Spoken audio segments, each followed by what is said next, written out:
How do you improve on something that was already considered the gold standard?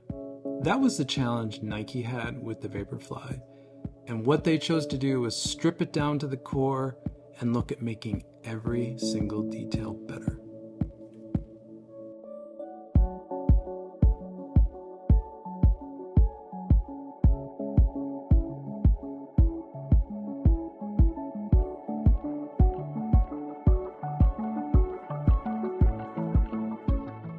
Nike has been on a roll with updates this year. We have had some exceptional big updates to some shoes, but none of them is more important to Nike and runners than this, the Vaporfly 3. Now, I've already made a video talking about the Vaporfly 3, which is really focused on the midsole and the outsole and the major design changes of this shoe that make this shoe run so differently. So if you've not seen that video, I would encourage you to go watch that one first, because it'll help make what I'm going to talk about in this video make a little bit more sense.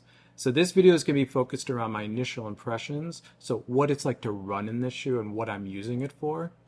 There will be one more video that will, on the Vaporfly 3 that will be coming out after this. That's going to be a comparison video, or I'm going to be taking this shoe and comparing it to some of the logical shoes in the space.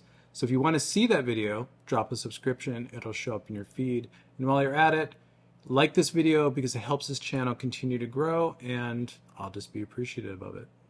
Nike has been a little cagey about the specs of this shoe other than the weight, but what they are saying is it's the same specs as the last Vaporflies, the Vaporfly 1 and 2. And really what that means is we have 38 or 39 mil of foam in the heel, and we have 30 or 31 mil of foam in the forefoot, giving you an 8 mil drop, which frankly, that is essentially what a US men's size 9 was for a Vaporfly in the 1 and 2.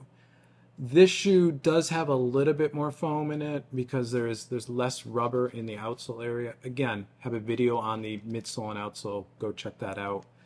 But the geometry of the shoe is very similar to the Vaporfly 1 and 2. In fact, the contact patches of the forefoot, the waist, and the heel are still the same. We have 105 mil up here, we have 50 mil here, and we have 70 mil in the background. The difference is, though, is that there's much less sort of scalloping out of the edges of the forefoot rubber in this, so we have a much straighter edge here. So the forefoot of the shoe feels more substantial. And then in the heel, on the lateral side, we have more foam over here, which is really helping heel striking and impacting that initial sort of heel strike and moving the foot forward. But otherwise, the geometry of this shoe is the same. Now, the one thing that Nike is sort of saying is that this shoe is 185 grams. In fact, this pair that I have in my hand, I weighed them, and this one, which is the left shoe, weighs 181 grams, and then the right shoe weighs 183 grams. So it's actually lighter than what Nike's claiming for this size. This is a exceptionally lightweight shoe, and again, if you've never run in a Vaporfly, it feels unreal. And even if you run a lot in Vaporflies, this shoe feels lighter. I don't know how to describe it. It just feels lighter. And I think maybe because all the shoes we have now in running, they just seem to be getting heavier. Whether it's a race or super shoe or a daily trainer or a max cushion, everything seems to be getting heavier. The Vaporfly has gotten slightly lighter. I don't know, and that really sets it apart. It really stands out, and it stands out on foot as well. Now, specifically at the upper, it is a Flyknit upper. Nike does call this Flyknit, and it is not the sock-like material that you maybe are used to with Flyknit, nor is it some of the weirder Flyknits that we've seen maybe on some of the Invincible 1 and 2, maybe the Infinity runs. This is feels like a brand new Flyknit. It's this very open weave netted Flyknit. And it feels like there's two fibers in here. So in this shoe, you can see it very clearly in this colorway.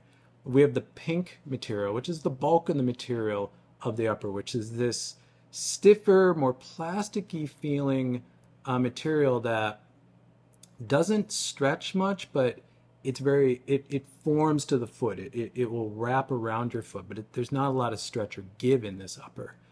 It's a very open weave, and it's very open where you need it, like the forefoot, the sides of the foot, and then it closes up where you want a little bit more structure or support. Additionally, and you can see it really clearly in this colorway, we have these orange fibers that you'll see that are woven into the pink, which reinforce the upper in very specific areas. So like I said, there isn't a traditional toe bumper in here, but there is some reinforcement. You can see that very clearly. On the medial side, in the forefoot, and this is an area that typically blows out for a lot of people, there's a lot more material here supporting this, especially in here, which I also think is helping pronation and stop some pronation. You get to the back into the heel, you can see a lot of that material. Again, there's so many subtle details to this upper that it's just as beautiful as this amazing midsole and the outsole that's on this shoe. Now, when you put this shoe on, like I said, there isn't a lot of give in this upper. This is very much a race upper. And I've heard some other reviewers talk about how this shoe fits looser than the Next Percent 2, the previous version of the shoe. And I don't necessarily agree with that. It fits differently. Now let me explain. This upper is, like I said, it is a race upper. And it conforms to your foot quite well. Whereas on the Next Percent 2, that upper, I don't know what that material was, but it could be very stiff, and it could just give a very vague sort of feel on the foot, and it would sometimes create a bunching in this area. It might be too tight in this area. Overall, it worked, and it was actually quite good, but this is an upgrade across the board as far as fit. The toe box is generous. The midfoot lockdown is exceptionally good, much better than, I would say, even the Next Percent 1 or 2. And then the heel area, the heel counter itself, is very well done. It isn't the stiffest heel counter, but there is quite a heel counter in there. And we still have this sort of piece of foam back here that's been, in all of Nike's sort of Alphafly and Vaporflies for quite a while. The heel collar in this shoe, there's no padding in here, and it is quite high, and I thought that was going to be a problem because, again, I like low-profile socks, but I haven't had any issues. This heel counter does wrap around the ankle much better. So if you've ever worn a Vaporfly 1 or 2, there was always like some extra room in here. That's all gone now. The fit is much more kind of around the ankle. When you get into the midfoot, it's still a Vaporfly, and we have this asymmetrical lacing. But what is really drastically different now about this Vaporfly is that one of the problems I always had with the 1 and 2 is I thought the tongue was maybe a little bit too narrow. Because when I would put this on, I would always have a gap in the tongue on one of the sides of the tongue. And it never really caused a problem, but it was kind of unsightly. This one, the tongue is much wider, so I don't get that gap. And then it actually wraps around the foot a little bit better, I think. And I think it's also the material, it's less stiff. Again, this material is, as you can see, it stands up on its own. There's not a lot of give, but it also conforms to your foot really well. It's a really nicely engineered Flyknit material. When you're running in this shoe, it's a Vaporfly, and it makes you remember what that means. It is exceptionally light. If you're coming from an Alphafly 2, this shoe feels like it's not even there. And compared to a lot of other super shoes, there's nothing as light as this shoe. It's just exceptionally light. I can't stress that enough. And it is a Vaporfly. So what does that mean? It means it feels fast. When you put this on, it feels like you're ready to go fast. And when you're running in it, it feels nimble. It feels like you can accelerate anywhere, and there's always more speed available. And those are hallmarks of the Vaporfly. What's new in this shoe, though, is that there is more platform. This shoe now feels like you're on a platform. The Vaporflies traditionally, especially in the super shoe era, have felt a little bit more minimal or almost like a racing flat at times, which is crazy when you're talking about a high stack shoe, but that's sort of where we are now with modern running shoes. This shoe has lost that sort of stripped down racing flat, and it's now been replaced with, you feel that there's foam under you and it feels like a platform that you're running on. But it is still Zoom X, so it's a platform that you're running on that when you impact the ground, you're actually you're sinking into. So even though there is a lot of foam in this shoe, it doesn't feel like you're on it. It feels like you're sinking into it, and it's kind of part of you now. And where the platform becomes really important is because a lot of what this shoe is trying to do when you're running in it is no matter where you're landing here, you're landing here, it's trying to center you and get you engaged, get the whole plate engaged so that it can tow you off and get, continue your forward momentum. And it's a really kind of outstanding feeling. It's different than the Vaporfly 1 or 2. It's more similar to the Alphafly 2, but again, this shoe is not big and bulky and not heavy. It's got the Vaporfly feel with that sort of platform that's trying to get your foot centered so you can get a better toe off. Another change in this shoe, and a lot of reviewers have said that this shoe feels softer. And I will agree, it is softer than a Vaporfly 1 or 2, but it runs firmer. And let me explain. A lot of the sculpting of the foam in the midsole, the sidewall here, there's sort of a bow out, this sort of, you know, flare out here, the straight sidewall.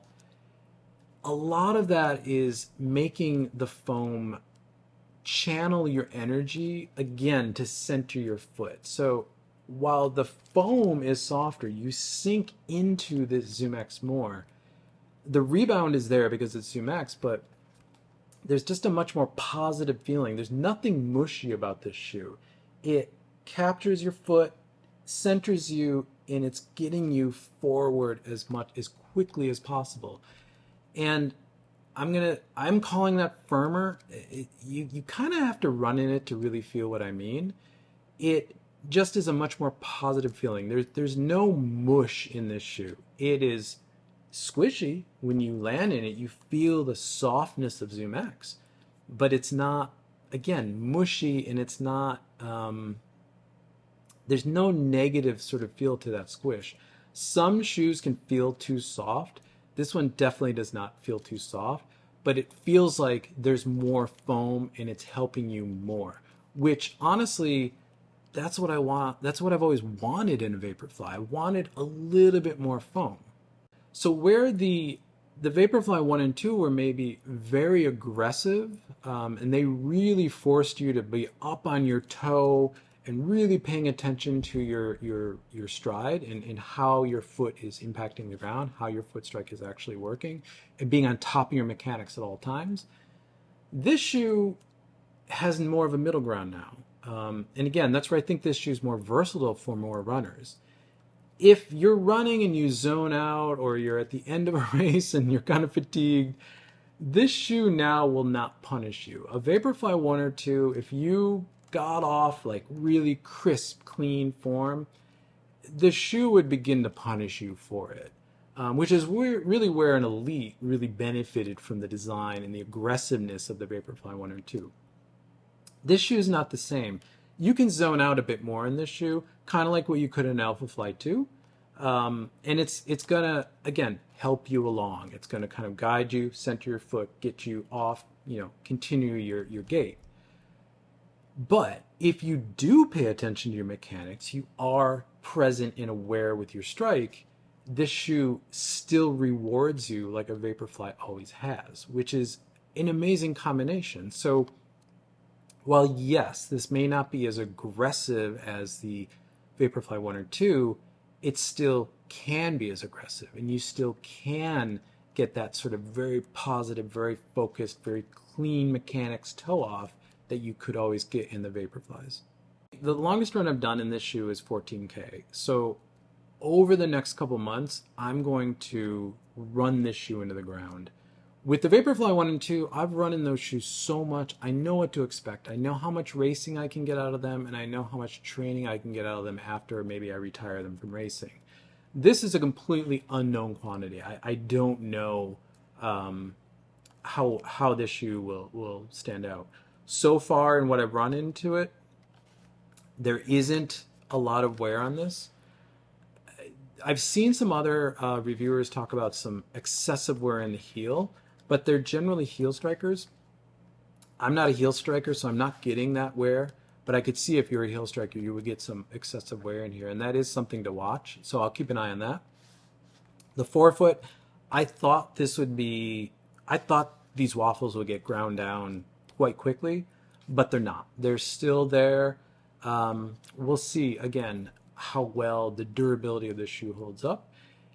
And I am now going to just, like I said, run this shoe into the ground. I'm going to do some much longer runs in it. I have a half marathon, a 22K run coming up this week. I'll do some longer 25, maybe 30K runs in this. So I will be back with a long-term sort of probably 100-mile review of the shoe, and then a long-term sort of end of life of the shoe. Because, again, it's a new shoe. It's a new update. I don't know how long this will last, and that's really important for just knowing how much use I can get out of this shoe. So let me know in the comments how you like the Vaporfly 3 update, how you're using it. Again, this channel's still small enough where I can reply to all the comments, and I really do try to do that, but I'm getting right to the edge of where that's going to be feasible. But again, I love the conversation going on in the comments for most of these videos. And it's really useful, I think, to everyone watching these. And with that, I will say, again, if you're new here, please subscribe and then drop a like on this video. The likes help immensely because it helps this channel continue to grow, and it helps these videos reach more people, which is ultimately, I think, what I definitely want, and I hope that some of my fans do too. So with that, I will see you in the next video.